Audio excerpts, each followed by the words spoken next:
پھر مجھے کربلا یاد آ گیا کہ یہی مہینہ تھا، 10 محرم تھی اور جمعے کا دن تھا اور نماز کا وقت داخل ہوا، تو امام علی مقام نے اپنے لشکر کے سردار زہیر سے فرمایا ان سے کہو جنگ بند کریں یا تھوڑی دیر کے لیے رک جائیں، میں نماز پڑھ لوں، ہمیں نماز پڑھنے دیں۔ تو زہیر نے گھوڑا آگے بڑھا کر کہا شمر سے تھوڑی مہلت دو، ہم نماز پڑھ لیں، پھر تم نے جو مرضی کرنا ہے، نماز تو پڑھنے دو۔ شمر نے کہا ہم نماز نہیں پڑھنے دیں گے۔ ایک اور کوفی کھڑا تھا، اس کا نام حسین بن نمیر، انہوں نے کہا تمہاری نماز ہوتی ہی نہیں۔ انہوں نے کہا لعنت ہے تم پر، جس گھر کی طفیل نماز ملی ان کی نہیں ہوتی۔ پھر انہوں نے واپس آ کر عرض کی حضور وہ نماز پڑھنے کے لیے جنگ نہیں روکیں گے۔ کہا اچھا پھر ہم نماز تو نہیں چھوڑ سکتے۔ میرے رب کی قسم اگر حسین نماز نہ پڑھتے تو انہیں کوئی فرق نہ پڑتا، لیکن ایک فرق پڑتا کہ پھر پیغام ادھورا جاتا، میسج ادھورا جاتا، اور میسج یہ دینا تھا کہ زیر خنجر بھی یہ پیغام سنایا ہم نے کہ ہم نے تلوار کی دھاروں کے نیچے بھی سر جھکانا ہے، اور ہم نے تڑپتے جسموں کے ساتھ بھی سجدہ کرنا ہے، اور ہم نے زخمی جسموں کے ساتھ بھی اللہ کے سامنے رکوع کرنا ہے، اور ہم نے خون آلود جسموں کے ساتھ بھی رب کے سامنے کھڑے ہو کے آنے والی نسلوں کو پیغام دینا ہے کہ نماز وہ ہے جسے اس وقت میں بھی نہیں چھوڑا جا سکتا، تاکہ کوئی یہ کہہ نہ سکے میں کیسے پڑھتا، میری جاب تھی میں کیسے پڑھتا، میری آنکھ نہیں کھلتی میں کیسے پڑھتا، میری عادت نہیں۔ اللہ کی قسم یہ جنتی نہیں تھے، جنت کے سردار تھے، صرف جنتی نہیں تھے، جنت کے سردار تھے، صرف جنتی نہیں جنت کے سردار۔ اور یہ سرداری کب ملی؟ محنت کے بعد نہیں، پہلے ہی ابھی ماں کا دودھ نہیں چھوٹا تھا کہ میرے نبی نے فرمایا حسن حسین جنت کے نوجوانوں کے سردار ہیں،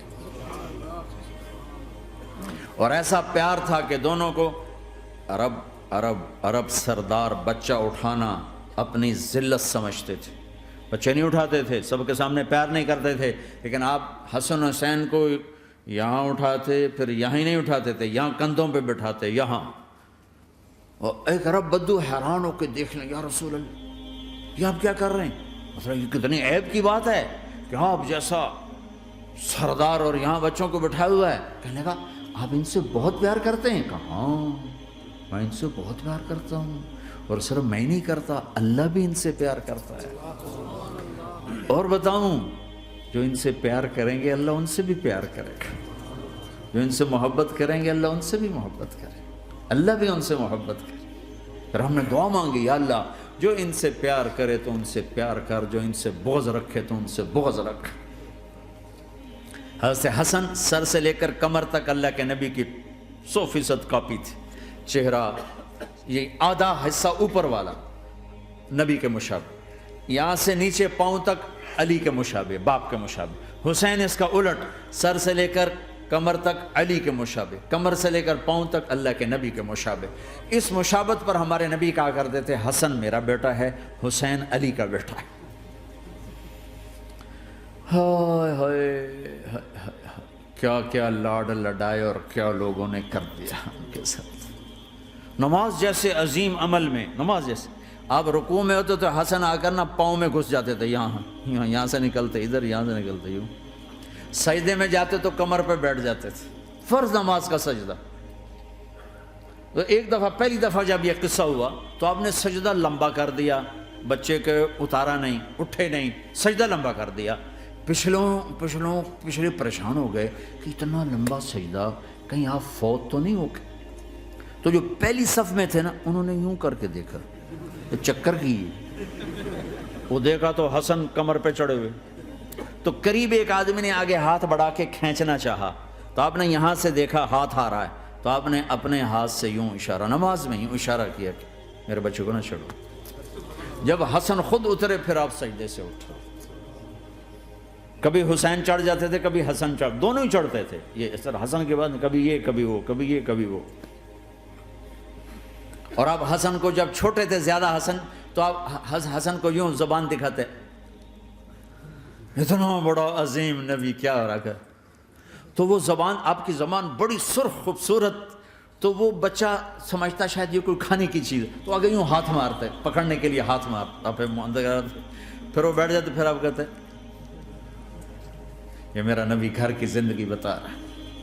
اور تمہیں تو بچوں کے پاس بیٹھنے کا وقت ہی کوئی نہیں، بیگم بھی کم جاب پہ جا رہی، خامد بھی جاب پہ جا رہا، پیچھے بچے ڈرگ بیچنے پہ لگے، اب تم کس کام کے ہو؟ کیا کرو گے اس دولت کو؟ جب نہیں ڈرگ بیچو، گستاخ ہو گیا، بدتمیز ہو گیا، تو اس دھن دولت کو آگ لگا دو جا کے۔ آپ اپنے بچوں کو ٹائم دو، اپنے بچوں کو ٹائم دو۔ عورت کا کام کمانا نہیں ہے، عورت کا کام نسل کو بنانا ہے۔ قناعت سیکھو، قناعت تو آسانی سے مینج ہو جائے گا، قناعت نہیں تو پھر تو دنیا کے بادشاہ کی بھی ہوس پوری نہیں ہو سکتی۔ کھیلتے تھے، حسن حسین کی کشتی کراتے تھے، دونوں بھائیوں کی کشتی کراتے۔ ایک دفعہ دونوں کی کشتی ہو رہی اور حسین ذرا کمزور پڑ رہے تھے، تو آپ اس کو شاباش دیتے، شاباش شاباش شاباش۔ تو حضرت فاطمہ کہنے لگی، ماں بھی بیٹھی تھی، کہنے لگی یا رسول اللہ آپ حسین کو شاباش دے رہے ہیں، حسن کو کیوں نہیں دے رہے؟ تو آپ نے کہا یہ جبریل میرے پاس کھڑا ہوا، یہ بھی حسین کو شاباش دے رہا ہے، تو میں بھی حسین کو شاباش دے رہا ہوں۔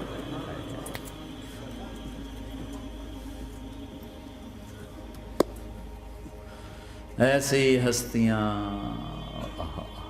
لیکن ایک سبق ہے، یہ ہونا چاہیے تھا تاکہ امت کو پتہ چلے کہ دین کتنی قیمتی چیز ہے۔ وہ جی اللہ بڑا غفور الرحیم ہے، میں نہ ہمیں ڈرایا کرو۔ ہاں اللہ بڑا غفور الرحیم ہے، لیکن اس کا کوئی عدل بھی ہے۔ رات کا شراب پینے والا اور رات کو مصلی پہ رونے والا برابر ہو جائیں گے، تو پھر یزید حسین کو ایک ہی جگہ بٹھا دو، پھر کربلاؤں کے لیے رونا چھوڑ دو۔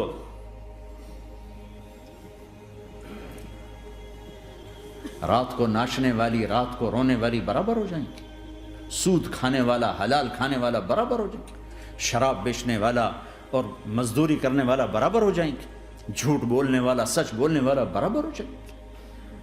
افنجعل المسلمین کالمجرمین ما لکم کیف تحکمون ام لکم کتاب فیہ تدرسون۔ اس سے زیادہ واضح کیا بتاؤں کہ میرا رب کہتا ہے کون سی کتاب میں لکھا ہوا ہے کہ ماننے والا نہ ماننے والا برابر کر دوں گا؟